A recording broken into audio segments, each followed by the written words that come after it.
नमस्कार मित्रों, आप जॉब की तलाश में हैं? क्या आप आईटीआई होल्डर हैं? तो आपके लिए आज का एक नया नोटिफिकेशन आया है।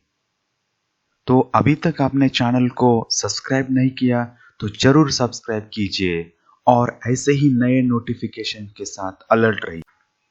नोटिफिकेशन वर्ल्ड चैनल को सब्सक्राइब करने के लिए आपका एक बार फिर से धन्यवाद। तो चलो शुरू करते हैं। आज का नोटिफिकेशन आया है Maharashtra metro rail corporation limited. यहाँ पे आप आईटीआई होल्डर के लिए जगह निकली है। तो आज हम डिटेल में इसका नोटिफिकेशन देखेंगे। आप हमारे साथ नए जुड़े हैं तो चैनल को जरूर सब्सक्राइब करो और ऐसे ही नोटिफिकेशन के साथ हर टाइम अलर्ट रहो। तो सबसे पहले इंपॉर्टेंट डेट्स देखते हैं। तो ऑनलाइन रजिस्ट्रेशन कब स्टार्ट होने वाला है? 14 दिसंबर 2020 को चालू होने वाला है। उनका वेबसाइट है punemetrorail.org। एप्लीकेशन फी पेड करना है आपको 14 दिसंबर से 21 जनवरी 2021 तक। और लास्ट डेट जो है रजिस्ट्रेशन का वो 21 जनवरी 2021। उसके बाद देखते हैं कि पोस्ट कौन सी है, सैलरी क्या रहेगी और क्वालिफिकेशन क्या है। तो हम फर्स्ट है वो है टेक्नीशियन की पोस्ट, इलेक्ट्रिकल टेक्नीशियन। उसमें आपको सैलरी रहेगी 20,000 से 60,000। उस स्केल की पे स्केल रहेगा।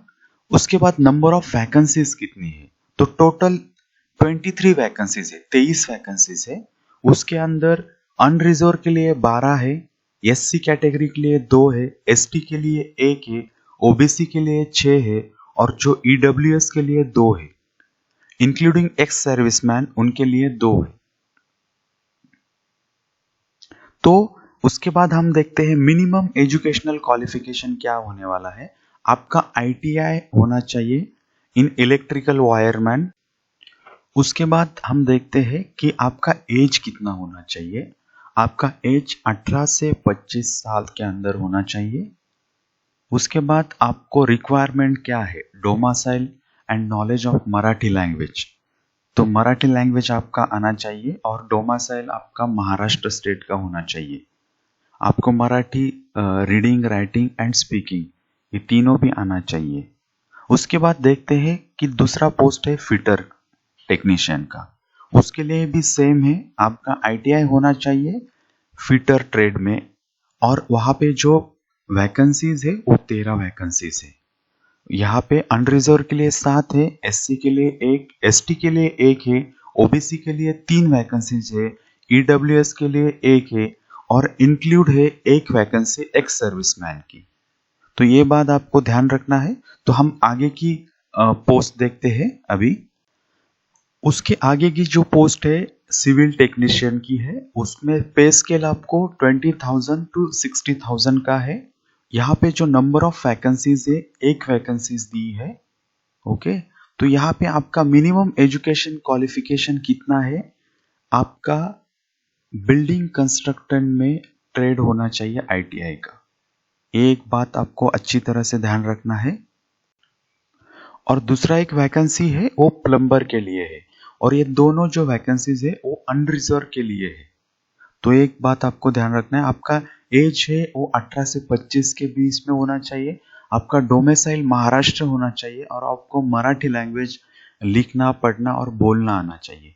तो ये है सिविल टेक्नीशियन का जो पोस्ट है, इसके बारे में हम अभी अगला जो पोस्ट है वो इलेक्ट्रॉनिक्स टेक्नीशियन के लिए है। उनका पे स्केल 20,000 से 60,000 तक रहने वाला है।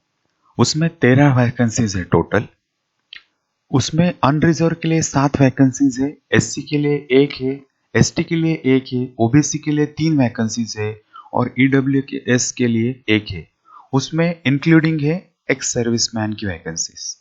और आपका मिनिमम क्वालिफिकेशन आपका आईटीआई होना चाहिए इलेक्ट्रॉनिक्स में और इलेक्ट्रॉनिक्स मशीन ट्रेड में वो गवर्नमेंट रिकॉग्नाइज बोर्ड और यूनिवर्सिटी और इंस्टीट्यूट से होना चाहिए।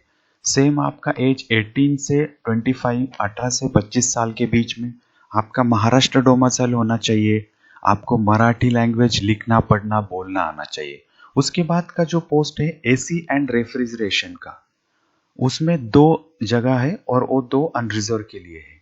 आपका यहाँ पे जो आईटीआई का ट्रेड है वो machine refrigeration and air conditioning में होना चाहिए।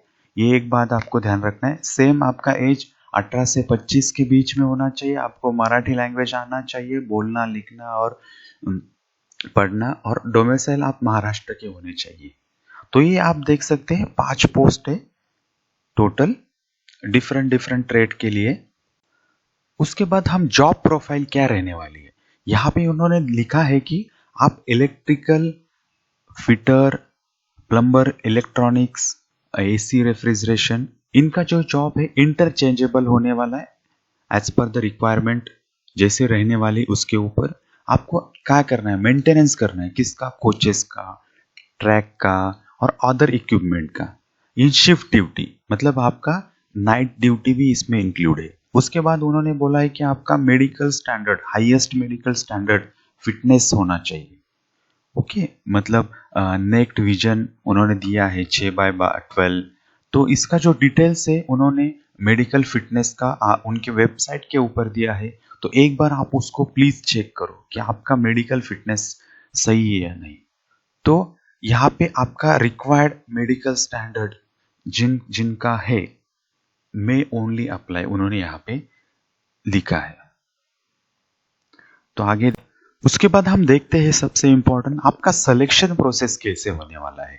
तो इन्होंने यहाँ पे मेंशन किया है आपका एक ऑनलाइन टेस्ट होगा, उसके बाद आपका एक मेडिकल एग्जामिनेशन होगा, इससे बाद आपका सिलेक्शन होने वाला है। तो ये बात आपको ध्यान रखना है कि सिलेक्शन प्रोसेस कैसे होने वाले हैं। उसके आगे हम देखते हैं अभी अभी हम देखते हैं जो ऑनलाइन टेस्ट होने वाला है आपका सीबीटी कंप्यूटर बेस्ड टेस्ट। उसमें क्या क्या है, पार्ट 1 दिया है उन्होंने आपका मराठी लैंग्वेज, उसमें 10% मार्क्स, 15 क्वेश्चंस रहने वाले हैं। तो कैंडिडेट को स्कोर करना है मिनिमम 40% मार्क्स इन पार्ट 1। आपको मिनिमम 40% मार्क यहाँ पे लाने हैं। ये एलिजिबिलिटी क्राइटेरिया है पार्ट 2 के लिए और पार्ट 3 के लिए। तो आपको ये समझ में आया है। दूसरा है पार्ट 2 में क्या होने वाला है, मल्टीपल चॉइस मतलब आपके क्वेश्चन रहने वाले हैं, उसमें हिंदी इंग्लिश दोनों में है। और सिलेबस क्या है आपका, general awareness, logical ability, quantitative aptitude, ये आपका सिलेबस है। अतः उसमें है 35 क्वेश्चंस। तो ईच को इक्वल मार्क्स रहने वाले हैं, मतलब 35 मार्क्स। उसके बाद निगेटिव मार्किंग रहने वाला है 1/3 का। तो ये भी बात आपको सबसे इंपॉर्टेंट बात ध्यान रखना है।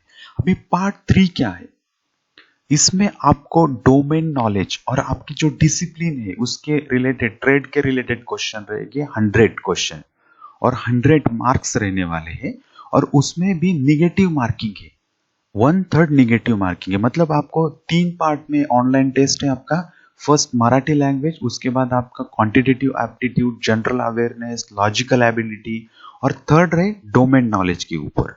तो ये आप नोटिफिकेशन में क्लियरली पढ़ लो। यहाँ पे क्लियरली उन्होंने बताया है कि क्या कैसे होने वाला है आपका कंप्यूटर टेस्ट। इसके बाद हम देखते हैं कि कैंडिडेट जो क्वालिफाई होंगे पार्ट 2 एंड पार्ट 3 में, एंड उनका रैंक हाई होगा, मतलब मेरिट लिस्ट लगने वाली है with in zone of consideration. Okay, तो उनको डॉक्यूमेंट वेरिफिकेशन के लिए बुलाया जाएगा पुणे में। ओके, उसके बाद जो सक्सेसफुल कैंडिडेट है ऑल कैटेगरी ऑफ पोस्ट से, उनको मेडिकल एग्जामिनेशन के लिए कॉल किया जाएगा। कहाँ पे, पुणे। और उन्होंने यहाँ पे मेंशन किया है जो SC ST के कैंडिडेट है वो एलिजिबल है किसके लिए, रेमरस के लिए। मतलब आपका जो भी वहां पे आने जाने का खर्चा होने वाला है वो स्लीपर क्लास रेलवे का जो फेयर है उसके लिए वो एलिजिबल है। तो एक बात आपको ध्यान रखना है, home town railway station nearest to home town to Pune.